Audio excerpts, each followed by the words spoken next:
Hoy tenemos como invitado a Julio Silva, un líder destacado en el ámbito de la sostenibilidad y el desarrollo empresarial en Bolivia.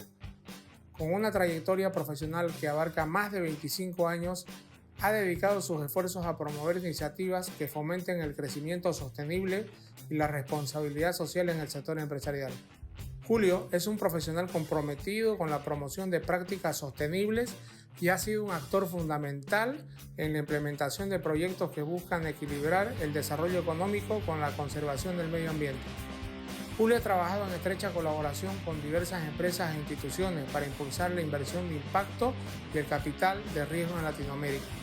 Su participación en iniciativas como el Venture Capital e Inversión de Impacto en Latinoamérica demuestra su compromiso con la innovación y el apoyo a emprendimientos que generan valor social y económico. A lo largo de su carrera, Julio Silva ha demostrado una visión estratégica y un compromiso inquebrantable con la sostenibilidad, posicionándose como un referente en la promoción de prácticas empresariales responsables en Bolivia y la región. ¿Sabías que la mayoría de los que ven este canal no están suscritos? Suscribirte no solo es gratis, también nos ayuda a llegar a más personas y crear contenido que impacte a más vidas. Haz clic en el botón de suscribirse y sé parte de esta comunidad para que siga creciendo. Gracias por tu apoyo. Bienvenido Rockstar a este nuevo episodio muy especial porque vamos a conversar con una persona muy especial. La conozco hace mucho tiempo, colega de trabajo durante más de 20 años, casi 25 años. Así que quédense con nosotros que va a ser un episodio para no perderse. Gracias Julio por estar. Muchas gracias Javier por la invitación y la oportunidad de estar en tu podcast, que es muy bien conocido y muy bien reputado. Ya tenemos 22 episodios. Toda la semana hemos sacado uno ya desde el año pasado, así que un trabajo metódico sobre todo. Así que, y además algo que te gusta, creo, y yo como siempre hablo con Andrés acá, esto es como una masterclass que alguien te da una hora, o sea que ya lo tenés ganado desde el comienzo, ¿no? Así que Julio Silva Sandoval, contanos un poco dónde naciste, cómo es tu familia, tu papá, tu mamá, qué estudiaste, para que la audiencia te conozca. Bueno, yo nací en La Paz. Me vine a Santa Cruz hace poco más de 25 años. La familia de mi madre es de acá. Entonces nos vinimos por temas de salud, mis papás con edad avanzada. Ambos padres ahora fallecieron, pero nos vinimos en busca de la familia de mi mamá, que era la más grande de nuestro lado. Todavía estaban vivas sus hermanas, tengo muchísimos primos acá. Y es así que al venir acá también eché raíces acá. Estoy casado desde hace 18 años, tengo 2 hijos. El mayor sale en la promoción este año, el otro todavía le falta un poco, tiene 12 años. Yo estudié Ingeniería Industrial en la EMI. ¿Pero vos estudiaste en Santa Cruz o en La Paz? La ingeniería estudié en La Paz. Y luego cuando me vine acá hice 2 maestrías, una en la UPSA, en Tecnología de la Madera, que fue una de las razones por las que me vine acá también, porque hicimos un proyecto con la cooperación sueca para el desarrollo de una nueva carrera para Bolivia. En ese entonces el sector forestal era muy importante y había mucho desarrollo en el manejo forestal. Bolivia era líder en temas de manejo forestal a nivel mundial. Y lo que faltaba era tecnificación o la industrialización de la madera. Entonces por eso se creó en la UPSA la carrera, y como parte de ese desarrollo se generó una maestría en tecnología de la madera, y ahí participé. ¿Pero vos eras consultor de una empresa externa o cómo? No, vine como consultor individual, como experto en la materia de proyectos sobre todo. Yo casi desde el inicio, eso también es una anécdota muy interesante, porque mi primer trabajo fue con la cooperación sueca en un proyecto que era coordinado por CAINCO, y contrataron consultores juniors, se llamaban. Habían 2 en Santa Cruz, uno en La Paz y uno en Cochabamba. Yo trabajé en La Paz como consultor junior para este proyecto de cooperación sueca y ahí tuvimos la oportunidad de conocer el mundo de la cooperación, conocer a Suecia. Hicimos una pasantía junto con estos colegas en Suecia para conocer la industria, conocer todos los elementos de ese país que están. Pero vos tenés cuánto, 22 años, 23 años, recién habías egresado. Claro, recién egresado. ¿Y cómo conseguiste esa pasantía? En realidad por referencias supe que estaban buscando personas, presenté mi currículum, me llamaron una entrevista. Era una entrevista muy interesante porque era como, no buscaban un especialista en nada, sino alguien que por ahí hacía match con lo que estaban buscando, una entrevista en inglés, con una persona muy querida también en este medio para Cayinco y la gente que estaba hace mucho tiempo, Hans Gustafsson.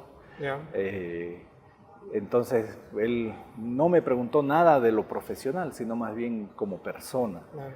¿Y cómo es la experiencia, Julio, de conocer Suecia? Vos tenés 22 años, yo me acuerdo la primera vez que viajé al exterior tenía más de 30 años. ¿Cómo es la experiencia para un joven de 20 años, 22, ver ese mundo, otro mundo que todavía no estaba tan involucrado profesionalmente en el medio? ¿Cómo es ver cómo se maneja en otros países? Claro, fue una experiencia muy enriquecedora, porque de hecho Suecia, siendo un país tal vez pequeño en tamaño y en cantidad de habitantes, tiene menos habitantes que Bolivia, ya había desarrollado muchísimo su industria, tiene muchos premios Nobel, entonces tiene una estructura de la sociedad, de las empresas, de la academia muy interesante. Entonces es enriquecedor, es aspiracional, decir, nosotros también, un país relativamente pequeño, con muchos recursos, podríamos manejar cosas que sean de esa visión de nivel internacional. Y eso era un poco la idea de formar profesionales, venir acá y empezar a compartir un poco ese conocimiento. Y parte de lo que aprendimos es cómo encarar proyectos internacionales, proyectos para hacer cosas nuevas. Y yo creo que desde ese momento hice match con dos temas que para mí son muy importantes.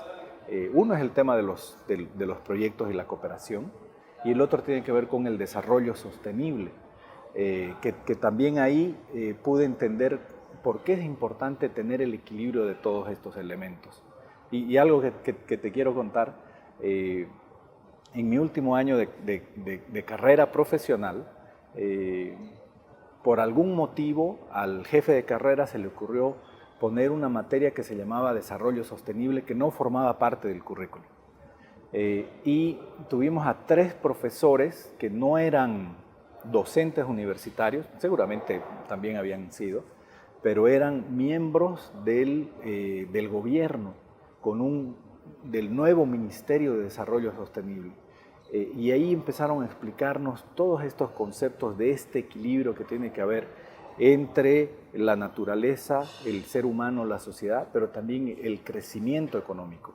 Esos 3 factores para mí se quedaron grabados de alguna forma y dije, esta es la forma en que tenemos que vivir.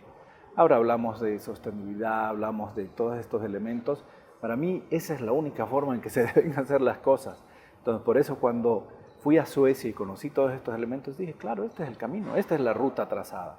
Por eso para mí fue tan natural el poder venir y participar en un proyecto para crear una carrera que aproveche sosteniblemente los recursos, y poco a poco así me fui adentrando mucho más en el mundo de los proyectos y del desarrollo. Cuando yo te conocí, me acuerdo que eras coordinador operativo de un proyecto ASDI Cayinco. Contanos un poco de ese proyecto, qué buscaba, cuánto tiempo duró, cómo se ejecutó, cuántas personas había. Claro, este era un proyecto de proyectos. En esa época la cooperación sueca tenía un objetivo de apoyar al desarrollo a través del sector privado. Entonces, a partir de este proyecto de desarrollo empresarial se llamaba, era como una semilla de varios proyectos. De este proyecto nacieron proyectos como el de apoyo al sector forestal, como un apoyo a la formación técnica con IPNORCA, el otro fue con la Cámara Forestal, con IPNORCA, un proyecto de temas ambientales que fue coordinado por las cámaras de industrias, CAINCO incluida en ese tema de desarrollo ambiental. Nació un proyecto de apoyo a un plan único de cuentas, de normas contables. Nació el proyecto de la carrera de tecnología de la madera, y nacieron otros proyectos de apoyo al desarrollo en general. Por ejemplo, un nuevo código de comercio, un apoyo a los ¿Esa es la base del Código de Comercio actual? ¿Ese proyecto no se implementó? No, porque nunca se implementó. O sea, se desarrolló todo un trabajo con consultores internacionales, con la participación inclusive del Congreso Nacional. Se entregó un documento de anteproyecto, pero luego sucedieron los cambios el 2006 y nada de lo que se trabajó sirvió, ¿no? Entonces era un proyecto muy interesante porque permitía canalizar nuevos recursos, sumados, seguramente superan los 50 millones de dólares o de euros en esa época con todos los proyectos, ¿no?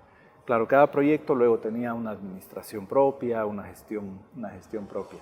Pero habían cosas pequeñas como el desarrollo del turismo, o en su momento hicimos un trabajo de visión país, porque decíamos, nos hace falta algo común, y eso era recoger de cada uno de los departamentos cuál era la vocación, cuál era el futuro que se esperaba, y en general armar una visión como país, ¿no? Entonces fue una experiencia muy interesante y muy enriquecedora. ¿Cuántos proyectos de cooperación ha manejado aproximadamente? Más de 20 fases, ¿no? Sí, más de 20 proyectos de cooperación internacional de todos los tamaños y con casi todos los organismos de cooperación que han trabajado en Bolivia. Se los conoces a todos muy bien. Los multilaterales, los binacionales e incluso los subnacionales, por ejemplo, proyectos con la Comunidad de Madrid, unos proyectos que igual ayudaron muchísimo en temas de microempresas, de desarrollo de capacidades de jóvenes. Entonces, sí, la verdad que han sido muchos proyectos de diversos tipos, desde el apoyo al entorno empresarial, con temas de normativas, con temas de buenas prácticas, hasta desarrollo sectorial específico. Por ejemplo, turismo, ¿no? El tema de las misiones jesuíticas, que un trabajo muy profundo que se hizo en las diferentes misiones en temas de desarrollar sus capacidades, tener una imagen única que todavía permanece como imagen en las misiones. En algún momento el tema de apoyo a los centros de conciliación y arbitraje, que justamente ahí es que nos conocimos, o recientemente también proyectos internacionales para coordinar con diversas instituciones en toda América Latina. Y con tantos proyectos que has gestionado, ¿cuál crees que es el factor crítico o los factores más importantes para que un proyecto garantice su éxito? Después de haber trabajado con tantos organismos multinacionales, binacionales, etcétera, ¿cuál es el factor crítico? Porque cada organismo es distinto, ¿no? Tiene sus particularidades, pero ¿cuál es el factor que crees que podría garantizar que se ejecute bien o no un proyecto? Creo que hay varios. El primero es el diseño del proyecto, ¿no? Cuando a un emprendedor se le dice que no se enamore de la solución, sino del problema, porque si no va a tener un enfoque de oferta y no de demanda, lo mismo pasa en los proyectos. Okay. Lo que hay que identificar es la situación que se quiere resolver. En los proyectos es muy importante fijarse en la situación actual y en la situación deseada. Entonces yo voy a poner los pies en el futuro y pensar qué es lo que quiero ver en ese momento, qué es lo que ha cambiado.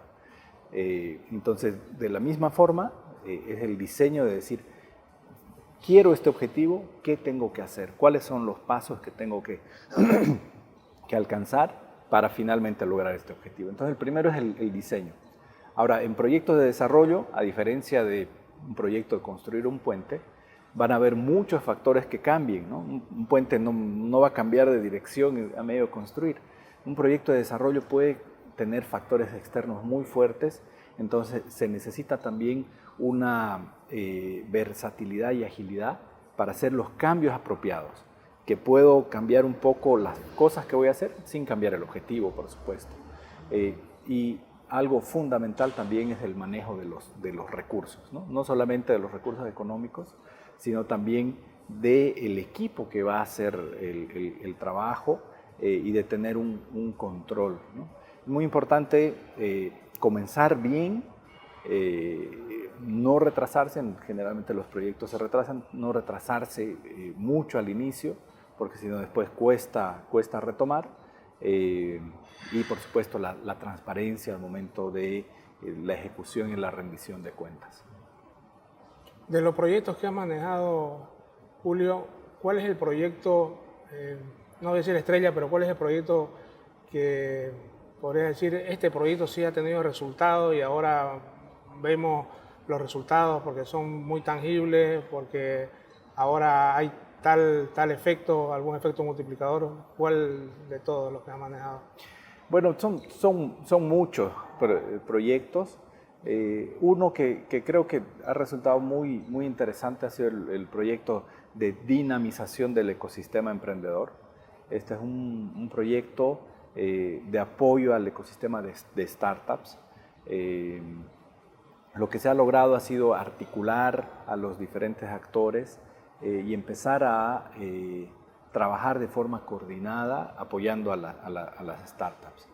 Y esto se ve porque muchas instituciones continúan haciendo este trabajo. De hecho, en CAINCO continúa la Agencia de Innovación Santa Cruz Innova en sus procesos de incubación y aceleración.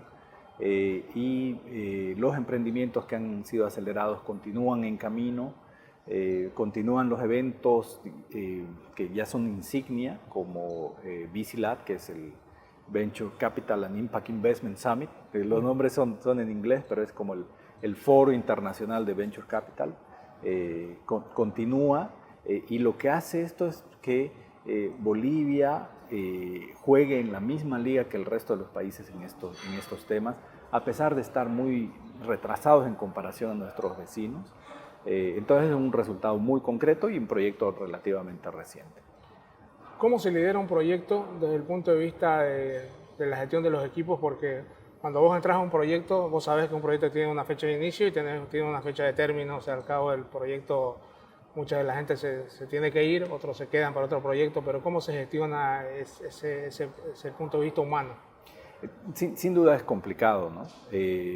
Pero lo que hay que plantear es que desde un inicio el proyecto es eso, tiene un inicio y un fin, y que el trabajo tiene que hacerse en ese sentido, sabiendo que el entregable o el resultado final, seguramente la mayor parte de los equipos que forman parte de los proyectos no van a continuar después para ver los resultados. Es difícil porque a veces se pueden generar expectativas de decir vamos a continuar. Por supuesto, en instituciones hay personas que se quedan después de vencido un proyecto en la institución, entonces se vuelve una especie de aspiración de los otros miembros del equipo, de decir, si él pudo, también yo lo puedo. Entonces esa aspiración hay que canalizarla positivamente para decir, no una promesa falsa, sino decir, efectivamente hay que esforzarse, ¿no? Ahora, habrá la posibilidad o no que quedes en la institución, pero lo importante es esforzarse porque igual uno se queda con el esfuerzo y eso enriquece la capacidad profesional, ¿no? A veces es difícil porque hay personas que se frustran en medio camino porque ven que no tienen proyección, algunos deciden dejar el proyecto y por supuesto este es un reto de poner a otra persona en medio del proyecto que lo sustituya, pero bueno, es parte del juego. ¿Y cómo se identifica el mejor talento al margen de las habilidades técnicas, alguien que haya ejecutado proyectos, que haya gestionado, que tenga la experiencia? Pero ¿cómo se identifica el mejor talento? ¿Cómo identificas que va a poder trabajar en equipo? Porque esa debe ser una habilidad fundamental, el trabajo en equipo en un proyecto. ¿Cómo se identifica para un proyecto? Yo pienso que todas las personas tienen algo positivo que dar. A veces toca tal vez no seleccionar, sino contar con personas que por ahí estaban previamente o que son reasignadas y que no han sido proceso de una selección, sino que forman parte de la base con la cual hay que trabajar. Y ahí es importante identificar cuál es el elemento que puede mejor aportar al equipo y en función a esas capacidades a tratar de delegar esas tareas porque se sabe que ese es su potencial, ¿no? Y ¿qué es lo que me gusta hacer a mí? Es tener reuniones periódicas, al menos cada semana, para que todos sepan todos los detalles del proyecto, y a veces toca varios proyectos, de los proyectos, porque ahí se identifican posibles sinergias. Pero también es muy importante mantener informadas a las personas de cuál es cómo está yendo el proyecto, cuál es el curso que está tomando el proyecto o los proyectos. Entonces es un elemento importante tomar en cuenta las habilidades, la información, pero también soltar un poco, delegar o empoderar un poco cuando hay un interés o una motivación. A veces piden, yo quisiera ver esta parte más o quiero aprender un poco más de esto, y es muy importante dar esa posibilidad a quienes quieren ese elemento. Ahora, si toca hacer una selección vía evaluación, es muy importante hacer una evaluación rigurosa para poder encontrar a la persona que va a entrar en determinada posición, porque a diferencia de un contrato de plazo indefinido, un proyecto tiene que lograr un resultado al final. Entonces es muy importante encontrar a la persona que haga ese match, ¿no? Y como decías, no solamente hay que evaluar las capacidades técnicas, sino también las habilidades blandas, ¿no? Es decir, va a poder trabajar en equipo, va a poder hacer sinergia con otras personas, o en su caso va a poder tener llamemos el carácter suficiente para cobrar a los otros colaboradores los tiempos y los entregables. Es importante evaluar y medir todos esos elementos. ¿Cuál es tu estilo de liderazgo en la gestión de los proyectos por un lado, y por otro lado, si ese estilo de liderazgo a veces hay que cambiarlo un poco en función del proyecto o no te ha tocado? Hay proyectos que son mucho más duros que otros en términos de plazo, en términos de financiamiento, que cumplir sí o sí. Hay organismos que son mucho más rígidos que otros. ¿Cómo te ha tocado tu experiencia en eso? Sí, sin duda. Yo creo mucho en las personas, en las habilidades de las personas. Entonces me gusta escuchar las ideas, soy muy abierto para escuchar las ideas, y me gusta participar también en el proyecto, ¿no? Recuerdo que que era nuestro colega y mi jefe, Ricardo Ortiz, con quien comencé a ver el tema de los proyectos, cuando me entrevistó y cuando empezamos a entrevistar, y yo lo sigo haciendo, me dijo, en este puesto necesito que seas capaz de sacar fotocopias, de ser chofer, pero al mismo tiempo de hablar con un ministro. ¿Crees poder hacer todo esto? Y yo le dije, sí, claro.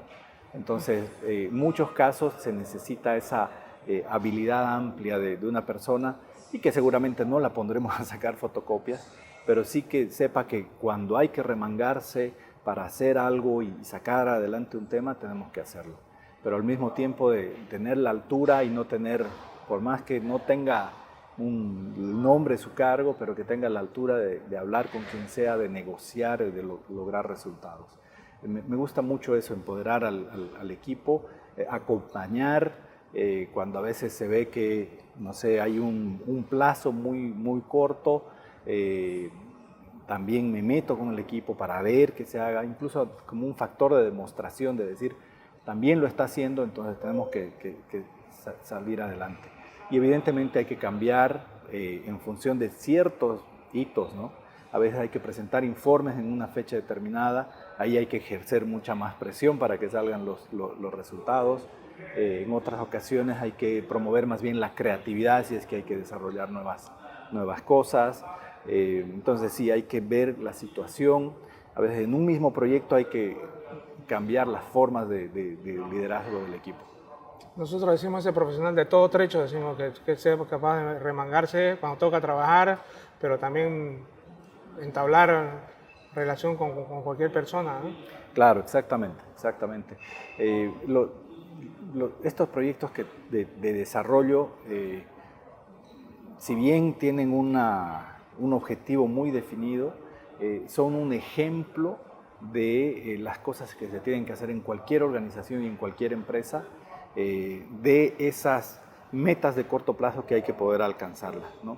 Entonces, al final esto es una escuela, es aprender a hacer de todo, armar una agenda, armar una misión, armar un nuevo prototipo de algún servicio. Entonces uno aprende diferentes cosas, ¿no? Entonces es una muy buena escuela el trabajar en proyectos. Cuando vos trabajas en una empresa, normalmente tenés la parte de la planificación, que es el diseño, pero a veces en la parte de la ejecución es muy importante y vos empezás a ejecutar y a veces te desvías del plan y avanza porque sos buen ejecutor y puede que te hayas desviado un poco, pero en el tema de la gestión de proyectos, ¿cómo impacta el diseño, no? Porque no puedes desviarte tampoco 50 grados o 60 grados de lo que estaba el diseño. ¿De qué manera impacta un buen diseño dentro del proyecto? Es fundamental. Y eso es algo que evalúan los financiadores, ¿no? Existen algunas herramientas que son bien típicas de los proyectos, una estructura de marco lógico se llama, que es muy interesante porque lo que haces es identificar los problemas, como te había dicho hace un momento, pero lo que haces es jerarquizar los problemas. Entonces armas en una especie de árbol de causa-efecto, de saber ¿y por qué pasa esto? ¿Y qué me está ocasionando esto? ¿Y qué me está ocasionando? Entonces haces una jerarquía del problema y lo que haces es, antes en la fotografía se decía el negativo, ¿no? Pasar de ese negativo a un positivo, que es la situación deseada. Entonces, si tengo estos problemas, lo que voy a tener son resultados positivos, ¿no? Si tengo ausencia de algo, voy a tener esa cosa. Entonces, a partir de ahí, yo lo que trazo es qué debería hacer para lograr esto. En muchas ocasiones también esto se denomina como teoría de cambio, ¿no? Yo tengo que hacer algo que provoque otra cosa, que finalmente me logre el objetivo. Entonces, ese diseño es fundamental para el éxito de un proyecto. Y estos elementos de teoría de cambio, por ejemplo, que ahora se están aplicando mucho, forman parte de lo que hace más de 20, 25 años ya se hacía con el diseño de estos proyectos. Muchas de estas herramientas continúan, se han afinado, ahora es mucho más preciso saber que lo que busco es un impacto y no solamente el resultado de muchas actividades, ¿no? Entonces, en algunos momentos los proyectos eran como activities, ¿no? Muchas actividades y hizo todas las actividades, check, ¿no? Ahora lo que se busca es que el proyecto tenga un impacto, es decir, un cambio verdadero. Y un buen diseño me va a permitir que todas estas actividades que haga y resultados intermedios logren ese impacto. Y esto se utiliza, por ejemplo, en todos los temas de inversión de impacto, que son una tendencia mundial. Se habla de esta teoría del cambio, ¿no? Y es justamente esta secuencia de pasos. Entonces, es fundamental un buen diseño. ¿Cómo gestionar un proyecto donde tenés tantos actores? Tenés un organismo central, pero tenés muchos actores que están buscando alguna solución o buscando algún resultado. ¿Cuál es lo más retador o desafiante de eso? Muchas veces se pide, incluso cuando se presentan los proyectos, que el diseño del proyecto sea hecho con los stakeholders también, para recoger necesidades. Entonces eso es fundamental, conocer cuáles son sus necesidades, empezar a definir bien las expectativas para que se sepa que un proyecto no va a resolver todo, sino que va a resolver elementos iniciales, y a lo largo del proyecto ir retroalimentando, verificando si es que se está cumpliendo, si es que se están dando estos cambios y se está dando este paso. Ya cuando se hace una evaluación del proyecto, los evaluadores lo que hacen es ir a preguntar a estos beneficiarios, a estos stakeholders, para ver qué es lo que opinan, qué es lo que ha pasado. Y por supuesto ellos dirán, no participé o no hice, o no me preguntaron, o más bien dirán, sí, efectivamente, esto es lo que yo buscaba y he participado en esto y ha sido muy, muy valioso, ¿no? Eso, digamos, en un contexto local. Ahora, en un contexto internacional, también muy importante bajar las barreras incluso de nuestro mismo idioma para una buena comunicación internacional y entender a la otra parte. Hemos tenido proyectos te mencionaba, con varios países de Latinoamérica, pero también con varios países de Europa. Y uno va conociendo a las características culturales de otros países y es muy importante entrar en esa dinámica, ¿no? Algunos son mucho más cerrados, algunos son mucho más volteros, entonces empezar a entender que si me lo está volteando mucho, entonces está escondiendo algo, entonces tenemos que sentarnos bien y conversar bien, ¿no? Y hay otras personas que son más sensibles en otras culturas de otros países. No voy a entrar en ningún caso, seguramente de los bolivianos dirán otras cosas, pero es muy importante una buena comunicación para tener un buen resultado. ¿Y cómo es la comunicación con los organismos de cooperación? Cada organismo es distinto, tiene sus particularidades. Yo me acuerdo cuando trabajaba en un proyecto, el nicho incluso te observaban temas hasta de formato, pero formato simple, que no tiene el ancho de la columna, pero cosas así. Y yo recuerdo que el financiador me decía, lo que pasa es que este dinero, decían, no es tan regalado, hay que cumplir estas normas, hay que cumplir este tema de restricciones. Entonces, ¿cómo es gestionar los organismos de cooperación? Sin duda, cada organismo es un mundo, ¿no? Hay proyectos que tienen formatos muy cerrados y algunos te dicen, presentame cualquier formato, ¿no? Te había mencionado que hay herramientas que se utilizan para el diseño de un proyecto. Existen pequeñas variaciones en cada organismo y hay que conocerlas y para no meter la pata y entregar otra cosa y que tengas que volver a rehacer, ¿no? Por ejemplo, en el BID se solía decir, en los proyectos del BID, que ellos hablan BIDish, ¿no? Porque utilizan ciertos términos para el planteamiento del proyecto. Entonces hay que conocer esos detalles para que sea mucho más ágil, ¿no? En algunos casos, yo te decía, un proyecto es pasar de una situación actual a una situación deseada. Incluso la forma de redactar esa situación deseada varía. En algunos casos es un infinitivo, es lograr algo, y en algunos casos es poner los pies en ese momento y decir, se ha logrado esto. Entonces son pequeñas variaciones que parecen menores, pero al momento de presentar podría ser un freno hasta que se rehaga. Pero al momento de la ejecución ya no hay tantas diferencias. Lo importante es cumplir con los hitos que se han establecido, presentar los informes. La periodicidad de informes a veces varía, pero es muy importante tener un equilibrio entre la ejecución de las tareas y la ejecución del presupuesto. Entonces, al final eso no varía mucho, ¿no? Son detalles pequeños que podrían retrasar un poco, pero al final todo se llega a aprender. Oye, Julio, decime, ¿qué hábito de productividad tenés diario o semanal que te ayuda a ser más eficiente en el día a día o en tu semana? Algo que hagas todos los días, que sea leer, hacer ejercicio, lo que tengas. Bueno, creo que uno debería hacer muchas cosas, ¿no? Profesionalmente, con el equipo nos reunimos todos los lunes y tratamos de cerrar el viernes haciendo un chequeo rápido o directamente haber visto los resultados y empezar entonces, y diariamente ver en qué anda cada uno de los temas, ¿no? Habitualmente en lo personal y en este último tiempo sobre todo, voy al gimnasio todos los días, me levanto muy temprano, voy al gimnasio todos los días, procuro leer todos los días, estoy en un grupo que es un club del libro con amigos, le llamamos el cenáculo, que es un espacio donde se puede discutir. Nos reunimos todas las semanas los domingos 2 semanas comentamos sobre una película que tenemos que ver. Hemos visto varias películas que son ganadoras de Óscar, por ejemplo, y hacemos una interpretación. Es muy interesante escuchar lo que otros opinan sobre lo mismo que has visto.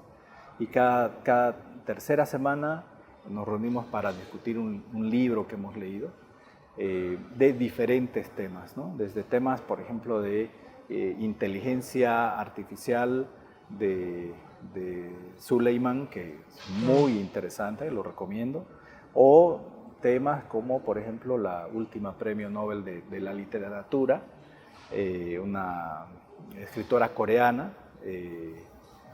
Entonces, ver diferentes temas. Entonces, procuro hacer eso. Me gustaría tener un espacio para tener un poco más de meditación, que no lo hago, pero está en mi lista de qué hacer. Entonces, eso creo que me ayuda así como meditar, meditación. Como meditación o una reflexión personal, que creo que es muy importante. ¿Qué plan de futuro tenés? ¿Has pensado tus próximos 5? Yo sé que vos sos docente, no nos hablaste del tema docente todavía. ¿Qué planes tenés en futuro 5? ¿Dónde te ves por lo menos en 10 años? ¿Qué te ves haciendo? Bueno, yo pienso que tengo una sensación de que me gusta ayudar mucho. Tal vez porque he trabajado mucho tiempo en proyectos de cooperación y de desarrollo. Pienso que voy a seguir trabajando en temas de el equilibrio entre el medio ambiente y el desarrollo empresarial. Nuestro país necesita mucho desarrollo empresarial, pero tiene que hacerse con un equilibrio con el medio ambiente. Y creo que la humanidad necesita. Creo que nuestros jóvenes necesitan mucho apoyo, entonces es algo que voy a seguir haciendo. Otro detalle que no te he comentado, también soy un angel investor con una startup.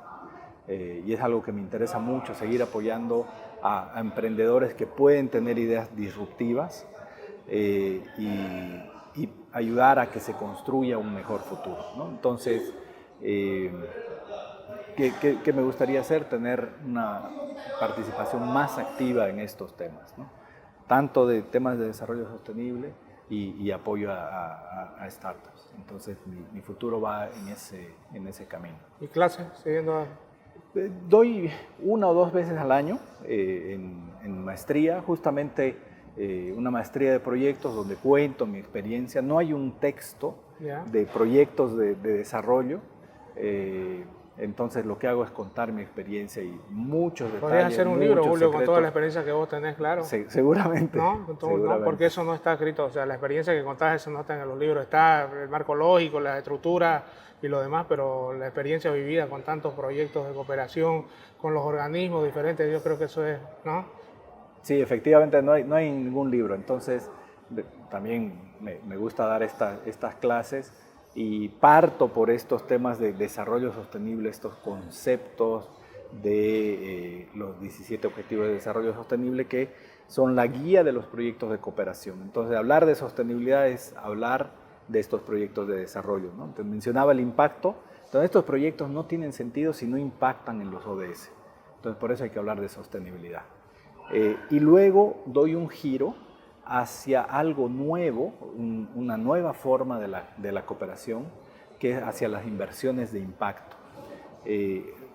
En Naciones Unidas existe una organización que se llama Pacto Global, en Bolivia hay el capítulo Bolivia, porque para el mundo el sector privado es muy importante en términos de desarrollo. Y lo que tiene que hacer el sector privado es empezar a ver que con lo que hace puede lograr un impacto. Entonces hay inversiones de impacto que tienen un propósito de lograr contribuir a los objetivos de desarrollo sostenible. Entonces en mi materia hago un giro hacia eso e invito a los maestrantes a que piensen en un proyecto, en un modelo de negocio que tenga un impacto. Entonces me gusta mucho trabajar en eso porque juego un poco con la mente para decir, está bien, pensé en un proyecto, ahora pienso en un negocio, pero que va a tener un impacto. Entonces, disfruto esas clases, las doy seguramente dos veces al año. Hace muchos años di clases en temas de tecnología de madera como tal, ciencias de la madera, porque recién había terminado la maestría, estaba bastante activo en temas de madera, pero eso deben ser hace 20 años. Claro. Entonces eso ya lo dejé y como docente estoy más en estos temas. Vos que estás en el tema docente, ¿qué crees que está faltándole al sistema educativo ahora? Porque, no sé, vos tenés la experiencia de cómo ves a las personas que ya llegan incluso a la maestría y no llegan bien, o sea, llegan con muchas deficiencias, algunos con cosas muy básicas. Entonces, ¿cómo ves y qué podríamos mejorar desde el lado nuestro, por lo menos docente, digamos? Sí, primero tenemos que prepararnos más, ¿no? Porque si bien los alumnos a maestría llegan con algunas deficiencias, en otros casos también son exigentes, ¿no? Sí. Entonces tenemos que prepararnos mejor, tenemos que conocer todo lo nuevo que está alrededor nuestro, inclusive elementos que nos ayuden en los temas de las clases, por ejemplo, temas con inteligencia artificial, pero tenemos que ponerlos también a resolver casos prácticos, a resolver temas reales, dejar de lado, no sé, estudios o trabajos que se vayan a archivar y que nadie los va a leer, sino cosas que tengan un sentido y una aplicación práctica. Sin duda eso a nivel de la maestría que estamos haciendo, algo que falta en Bolivia es, por el otro lado, una especialización más académica para que tengamos mejores docentes, ¿no? Estamos haciendo una educación un poco práctica, pero nos falta bastante este otro lado. Y yo creo que eso también jalaría mucho más desde la formación básica en las universidades, ni qué decir en el país en la educación secundaria y hacia abajo hay muchísimo por hacer. Una reflexión final, Julio, lo que quiera, tu mensaje para el mundo. Mi mensaje para el mundo. Primero agradecerte, Javier, por el espacio. Yo creo que en estos días vivimos a un ritmo tan acelerado que nos olvidamos a veces de las cosas esenciales y muchas de las cosas esenciales están a nuestro alrededor, están con nuestra familia, si tenemos hijos, si tenemos a nuestros padres, si tenemos a nuestros hermanos.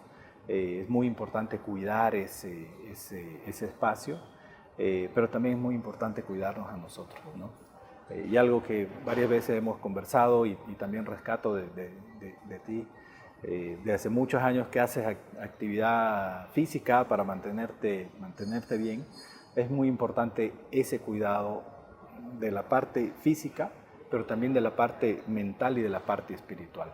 Creo que independientemente de las creencias que tengan las personas, todos tenemos que darnos cuenta que tenemos una esencia que va mucho más allá de la materia, de este cuerpo en el que estamos. Es importante que empecemos a conocernos más, a cuidarnos más, a querernos más, porque de esa forma vamos a poder ser un mejor elemento en nuestra sociedad.